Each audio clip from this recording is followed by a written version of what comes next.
Well, I graduated law school in 1998. My intent was always to be a litigator. So my career path has stayed on point mostly.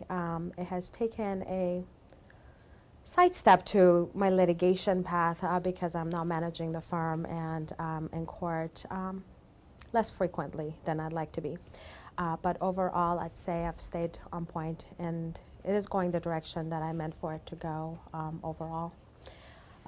With respect to mentorship, this is difficult for me to kind of talk about because I kind of feel bitter about it. There never was a mentor for me personally, and it's not for lack of reaching out to folks and really asking to be mentored. I think there is a misconception about what it means to be a mentor, the time commitment that goes along with being a mentor, and what a mentee needs from you. I don't know if that has changed much since 10 years ago. I like to think that it has. I certainly have changed my views about being a mentor now that kind of the shoe is on the other foot and I am the one that's been out of law school for a long time and I can help other attorneys, and not just attorneys, other people that may need a helping hand. But as far as mentors in my life have been non-existent.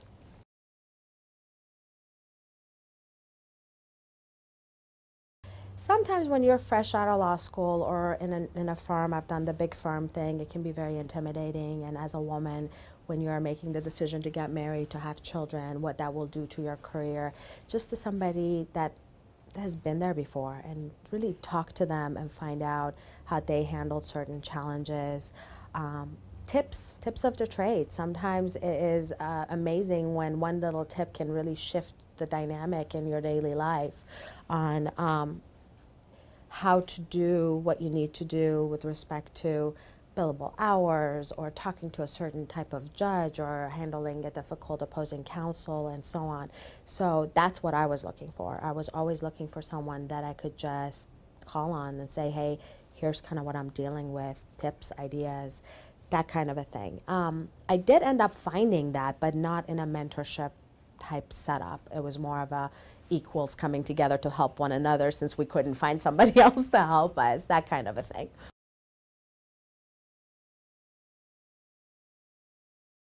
It was more accidental. I don't think it was really by design. It was a couple of attorneys who were in a similar situation than I was, leaving the big firm, kind of starting a family. A couple of them were women, a couple were men that were in a similar situation. Obviously, the men had it a little bit easier. I hate to say it on camera that way, but they weren't the one having to really deal with some of those issues of showing up to court 9 months pregnant and feeling nauseous, that kind of stuff. And I'll have a funny story for you off camera about that. So it was an accidental kind of union where, okay, I'm dealing with this, how are you dealing with it? And we ended up in a partnership, and 12 years into it, we're a partnership, and these are my two best partners.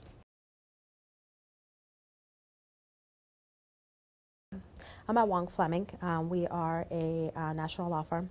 We are in 17 states, 56 attorneys as of the latest count, which was maybe a few days ago. I manage the Bellevue branch. We are set up on the Swiss Verein model, which is individual management teams run the different states.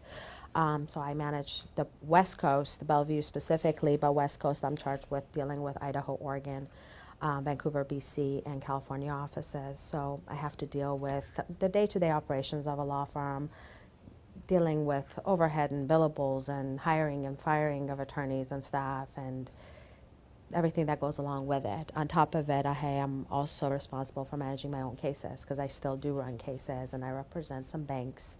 So I still do quite a bit of employment work, but some commercial litigation as well.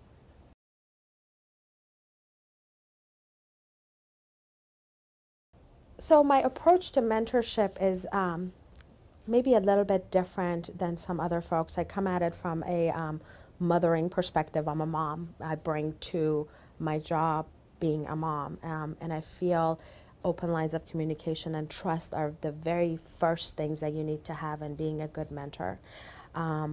With certainly the people that I have mentored over the years, I feel like if they know they can call me for whatever reason, it doesn't have to necessarily be a legal issue, but adversity can raise its head in many different ways that may affect your career.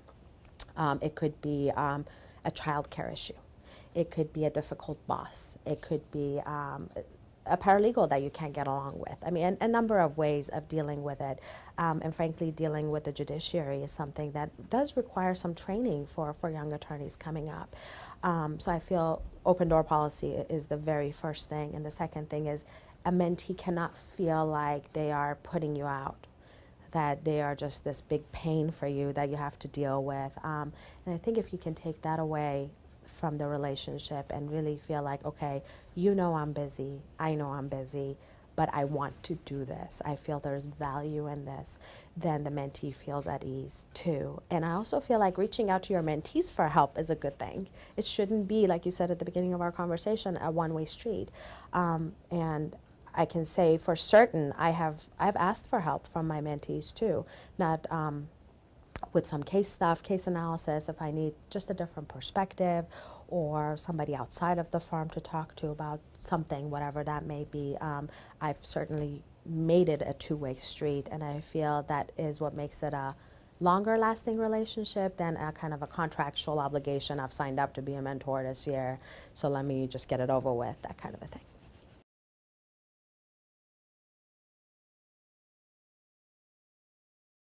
I'd say you have to take the fear out of it. Oh, Ramina's the managing partner, I shouldn't talk to her about whatever the issue is, or she's got so much experience and maybe I'll sound dumb or whatever. So the way I come at it is there there are certainly no topics off the table. We can talk about whatever you want to talk about. The only thing I ask is respect my time. So if you make an appointment to come see me, be on time, because I would give you the same courtesy. That kind of a thing. So you definitely set parameters around this relationship that you're starting, and as with any relationship, they evolve. They may start off as kind of a formal, your mentee, let me meet with you for coffee type of a thing, and may turn out into a 10 o'clock phone call at night on your cell phone because I'm still at the office and I cannot find this thing on point for the summary judgment that somebody asked me to write, that kind of a thing. So it evolves. It evolves.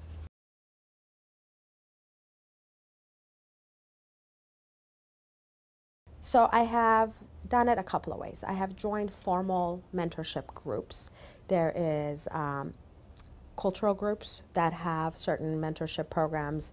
Some have failed, some have started off strong and petered out, but that has always been one way. The other way is other people reach out to me saying, hey, there is a girl or there is a boy who just graduated and I feel like you could help them. And I don't necessarily know how word got out that I like to be in that position. Alia probably has a lot to do with it.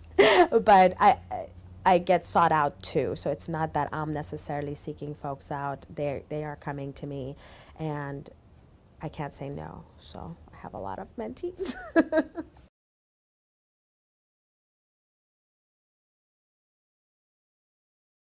Depending on whether or not we're looking at like the formal mentorship programs or whether it's just somebody I met or somebody that works for me, it's a little bit different. If it's a kind of a cold meeting, somebody I don't know and they're being referred to me, I generally like to do it not at my office. I like to go somewhere that is more relaxed, the Starbucks, grabbing lunch or something like that, so that they feel like it's not this very formal kind of relationship where we're very divided. You know, I'm behind my desk and serious and so on. So I try to get rid of that boundary first and foremost. I like to first hear the mentee tell me what it is that they need, because usually when you are a mentee, you go into it because of something. Nobody just wakes up one day and says, oh, I'd like to have a mentor. I don't know anybody that does that. Something is going on that is making you seek help, find a mentor. So I'd like to get at that pretty immediately. I'm a very blunt person, and I just come out and ask the question, and I find that's also helpful. So I tell them about me, and I'm pretty easygoing. I'm pretty blunt. Just tell me what you need, and I can tell you if I'm the right person for you. So it's not necessarily assuming I'm the right mentor, but what do you need, and can I help you? And if I can, I'm more than happy to do so. So parameters are always very helpful.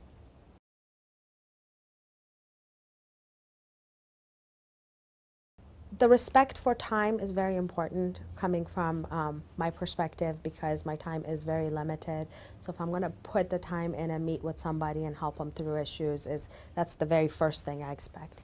The other thing I expect is open communication. Don't hide the ball. If really we have to be friends on some level, because you're coming to me for help for whatever reason, and I want to help you for my own reasons. So let's make this kind of an open relationship where we can really talk about what is going on.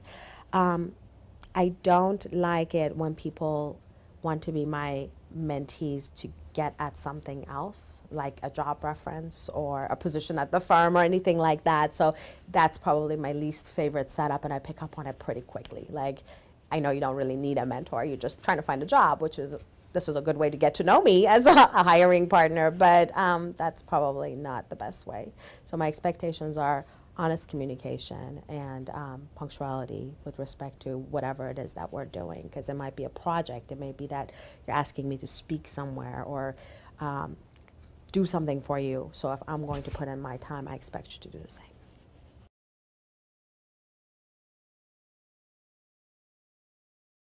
Advice.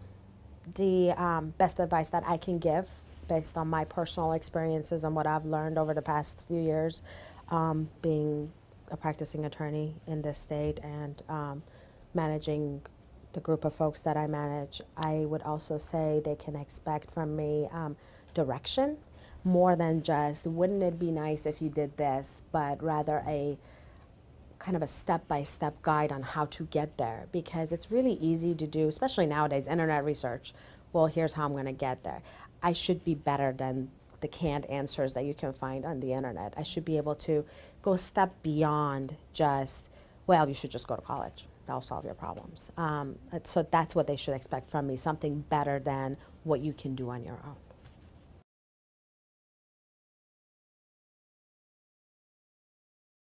Absolutely. Absolutely. And I tell you what, when you're looking at diverse attorneys, you're looking at first generation lawyers most of the time. And I hate to generalize that way, but that was certainly my case. And I'm going to take being a woman out of this and now go into kind of racial diversity rather than being a female versus a male, because being a woman in a law firm has its own issues, but being of a different color or ethnicity certainly has its own set of issues that go along with it. And they're not necessarily the same as what women would face. There are certainly points where they cross over, but so I'll talk about that part of it first. I feel as first generation attorneys, there is no baseline of what it should look like. What does the life of a lawyer look like? What does it mean to have clients? What does it mean to have this relationship with like senior partners or other associates or paralegals? All of it is new. And what you learn in law school is none of that. You learn theory, you learn case law, you learn what it means to be, an attorney, but not necessarily how to be one.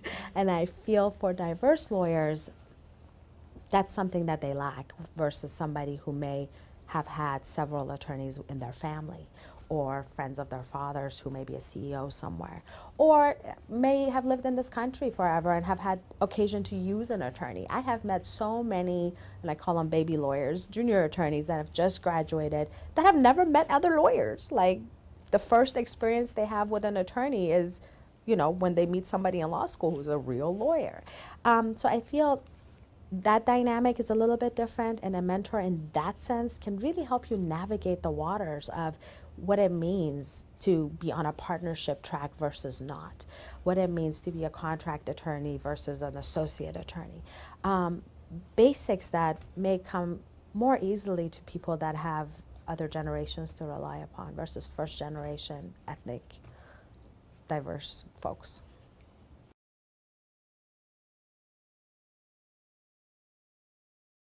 Diversity brings so much to the table, not just in problem solving for your client, but in what our community looks like. In most marketing classes, they talk about, well, market to the community you're trying to sell to. If your law firm does not look like the community you represent, then you're lacking something. You're missing a part of what it is that you're supposed to be doing. And I believe being lawyers is more than just meeting your billables. It's being counselors, being available within the community to do good within the community, regardless of who you represent. I represent Fortune 100. That doesn't mean that I can't be involved within the community and really represent my community. So diversity, I think, is a huge issue, and I think it's very important. It's very important. It's important to corporate America, too.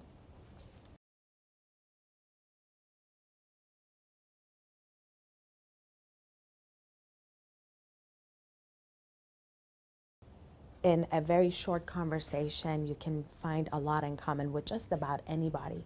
And I think the mentor has the responsibility of finding those more than the mentee, because the mentor has been there longer and they know what it means to really connect with someone and really help someone. So maybe we know the questions to ask before the mentee does. And maybe the mentee isn't comfortable enough to ask those questions to find that common ground.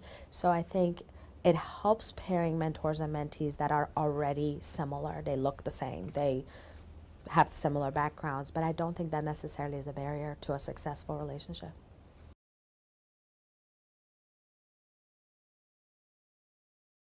So I've had some relationships that failed pretty quickly, and part of it is it takes two to make this relationship work. Sometimes mentees sign on to the program or want a mentor for whatever reason, the issue resolves and they're done. And that's okay if that's the understanding between the parties.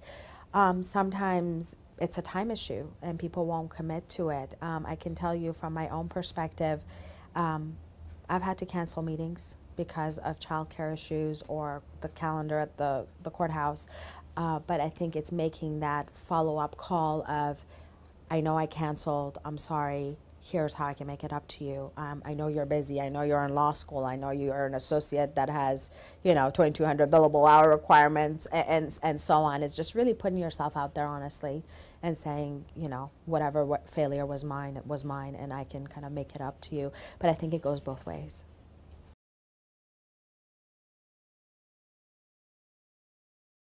Frequent communication. I would say we have a standing coffee appointment once a month or once every 2 months is not enough if you are not involved in someone's life. And I don't mean in an intrusive way. Things just peter out, away from sight, away from mind, that kind of a thing. Um, Email is so easy. Social media, the uses of Twitter and Facebook and LinkedIn, and there is a million ways to stay in touch. So even if it's a 2-second text, hey, I'm thinking of you, how's your day? I think that helps the relationship in the long term versus I know I will see so and so on Wednesday at 4 p.m. at Starbucks because that's just what we do. That's not a sustainable relationship.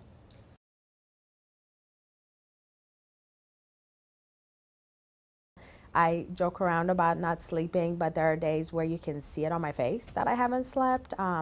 So I don't pretend like I'm Superwoman. I don't pretend like, oh, this is so easy, I've got this, and you should be able to do the same thing. So I think if you communicate that with the people that you're mentoring, they they understand you as well. So it may be that I want to see you, but I'm headed out of town again. I live at SeaTac Airport. Can you come to SeaTac and meet me? And believe it or not, people do that. They show up. The boardroom at the Alaska Airlines, that's where my miles are. I've had many meetings in there just for the fun of it. So they do me the courtesy as well. So it's just finding time when you can and putting yourself out there and saying, okay, I have to drop off the kids at 8:15, but my first appointment is until 9:15. Can we do a phone call? Can we Skype? Sometimes we Skype. So it's just really making yourself available. You can find time. That's my motto. You can find time for just about anything if you wanted to.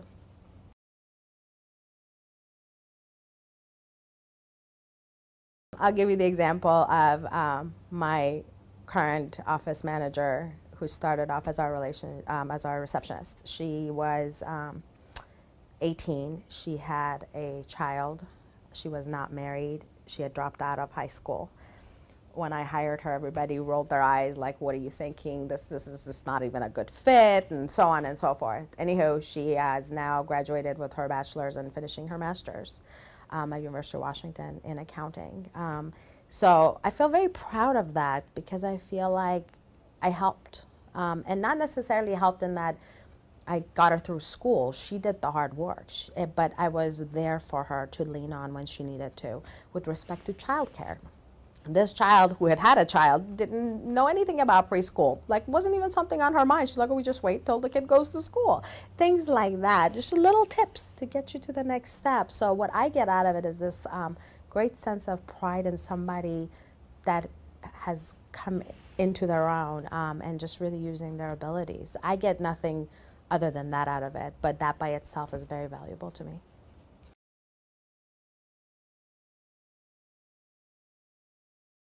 If you're willing to put yourself out there, you'll find that you yourself are very useful to other people because we all know different things. We all circle in different orbits and eventually we all meet somewhere.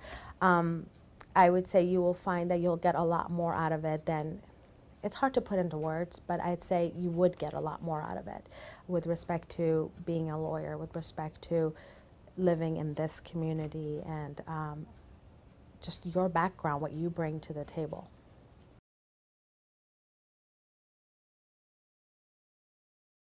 I would say being a part of your community, your legal community, is important. Joining different groups, it could be WSBA groups, it could be King County Bar groups, it could be practice area groups, it could be the law schools. I'm very involved with both the law schools, even though I went to neither here.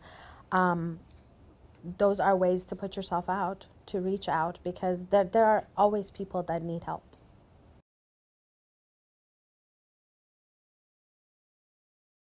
If it's something that has gone on, let's say for a year, and then it peters out, then I feel like a total failure. And I try to follow up and find out what happened. What did I do wrong? How can I be more useful so that the next person doesn't have the same experience? Did you feel ignored? Did you feel like I wasn't giving you what you needed? You know, what happened? So I do like to do the postmortem on the longer relationships and find out what I did wrong.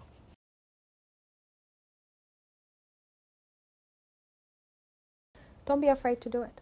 I'd say just put yourself out there. And it may be a cold call, it may be an email. And I find email is more useful with me because I hardly ever take phone calls from people I don't know. But shoot me an email that says, hey, I know who you are from so and so. Or I don't even know who you are. I just saw your name in the bar, whatever. Here's kind of what I'm looking for. Can you help me? It hurts nothing and nobody if you get no response. And if you do, then you've made a connection that you may not have otherwise. So reach out, put yourself out there and tell your friends that you're looking for a mentor. And they will invariably talk to somebody else and so on and so forth. So you may find these accidental mentees that I have. Some of them came about that way. So that's the way I would do it.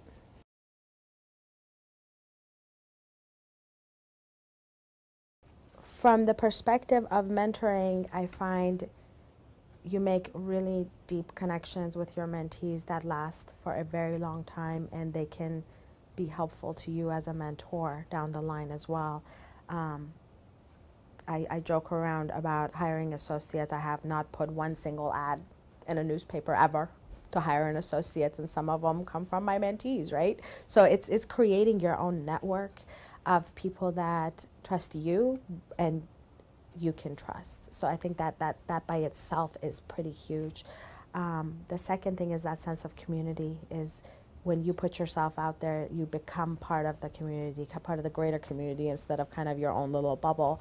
And I find it helps the legal profession because when you look at professionalism and kind of the way you treat other lawyers within the community, if you are a mentor and if you've been mentored, you feel a different sense of connection to the community that you might not otherwise.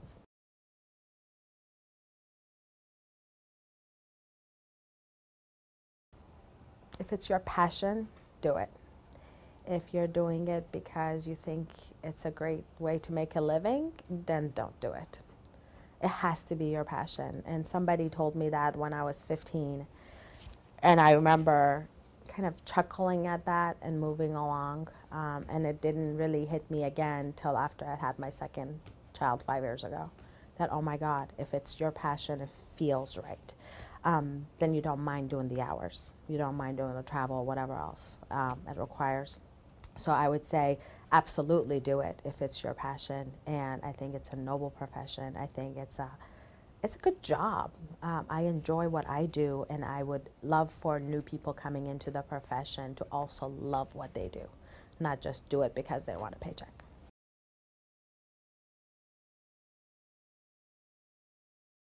Don't lock yourself down to just one mentee, and from the mentee's perspective, reach out because different people have different things to offer. So don't feel like you have to commit to this one person. I would not be offended if you had 5 more mentors at all. As a matter of fact, I'll be like, hey, put me in touch with them. What kind of good stuff are they giving you? Maybe we can help each other. So I would say don't lock yourself down where, I have a mentor. You hear stories about, yes, I had a mentor for 30 years and so on. So and I think those are really wonderful, but that's not the society we live in anymore.